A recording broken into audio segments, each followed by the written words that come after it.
નમસ્કાર, star India TV ન્યૂઝમાં આપનું હાર્દિક સ્વાગત છે। હું છું હેમલતા ત્રિવેદી। આપ જોઈ રહ્યા છો સ્ટાર ઇન્ડિયા ટીવી ન્યૂઝ, સત્યની વાતે સત્યની સાથે।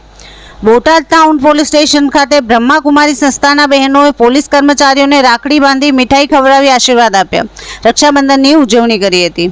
બોટાદમાં પ્રજાપતિ બ્રહ્માકુમારી ઈશ્વરીય વિશ્વવિદ્યાલય દ્વારા પોલીસ જવાનો સાથે રક્ષાબંધનની ઉજવણી કરવામાં આવી। સંસ્થાના બહેનોએ બોટાદ પોલીસ સ્ટેશનમાં પહોંચી ફરજ બજાવતા પોલીસ કર્મચારીઓને રાખડી બાંધી હતી। સાંજના સમયે યોજાયેલા આ કાર્યક્રમમાં બ્રહ્માકુમારી સંસ્થાના બહેનોએ પોલીસ જવાનોને મીઠાઈ ખવડાવી મોઢું મીઠું કરાવ્યું હતું। તહેવારોમાં પરિવારથી દૂર રહીને લોકોની સુરક્ષા માટે ફરજ બજાવતા પોલીસ જવાનોને બહેનોએ રાખડી બાંધીને આશીર્વાદ આપ્યા હતા। આ કાર્યક્રમમાં બોટાદ પોલીસ સ્ટેશનમાં ફરજ બજાવતા તમામ પોલીસ કર્મચારીઓ ઉપસ્થિત રહ્યા હતા।